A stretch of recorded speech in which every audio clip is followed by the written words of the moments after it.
আসসালামু আলাইকুম। বাঙালি রান্নাবান্নার আরও একটি নতুন পর্বে আপনাদের সবাইকে স্বাগত। আজকের পর্বে তৈরি করে দেখাবো মাত্র 5 মিনিটে তৈরি দারুণ মজার একটা স্যান্ডউইচের রেসিপি। আশা করছি এই রেসিপিটা আপনাদের সকলের কাছে ভালো লাগবে।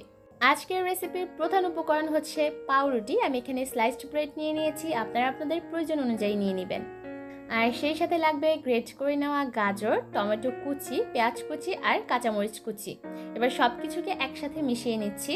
আর এই সব কয়টা উপকরণই আপনাদের পছন্দ অনুযায়ী বা প্রয়োজন অনুযায়ী নিয়ে নিতে পারবেন।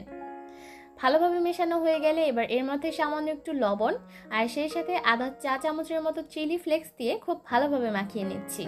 সব কিছু মাখিয়ে নেওয়া হয়ে গেলে এবার এই বাটিটাকে আমি একটা সাইডে রেখে দিচ্ছি।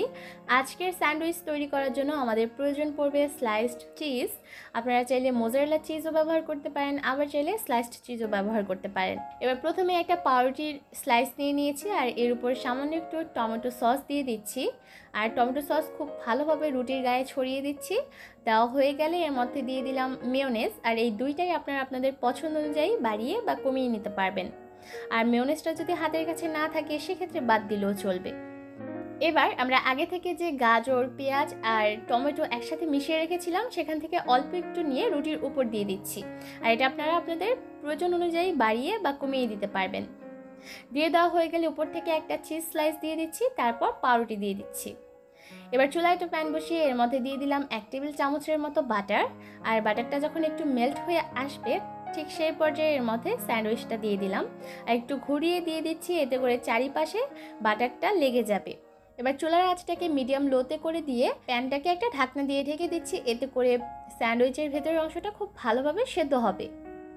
এবার ঢাকনাটা খুলে দিয়ে রুটির উপরে আমি একটু বাটার দিয়ে ছড়িয়ে দিচ্ছি, এতে করে যখন আমরা রুটিটাকে উল্টাবো তখন নিচের অংশটাও খুব ভালোভাবে ভাজা হবে। এবার রুটিটাকে আবার উল্টে দিচ্ছি। আর কোনোভাবেই কিন্তু চুলার আঁচ বাড়িয়ে রেখে এই কাজটা করতে যাবেন না। চুলার আঁচ মিডিয়াম লো হিটে রেখে স্যান্ডউইচটাকে রান্না করতে হবে। তা না হলে দেখা যাবে রুটির উপরের অংশটা পুড়ে যাবে কিন্তু ভিতরের চিজটা মেল্ট হবে না। এর মধ্যে কিন্তু ভিতর থেকে চিজটাও মেল্ট হয়ে গেছে। এবার এই স্যান্ডউইচটাকে আমি চুলা থেকে নামিয়ে নিচ্ছি। চটজলদি তৈরি করে নেওয়া এই স্যান্ডউইচ আপনারা চাইলে সকালের নাস্তায় তৈরি করতে পারেন, বাচ্চাদের টিফিনে দিতে পারেন, এমনকি টি টাইম স্ন্যাক্স হিসেবেও রাখতে পারেন। আশা করব আমার আজকের এই সহজ স্যান্ডউইচের রেসিপি আপনাদের কাছে ভালো লাগবে। আজকের মতো এখানেই বিদায় নিচ্ছি। সবাই অনেক ভালো থাকবেন। আল্লাহ হাফেজ।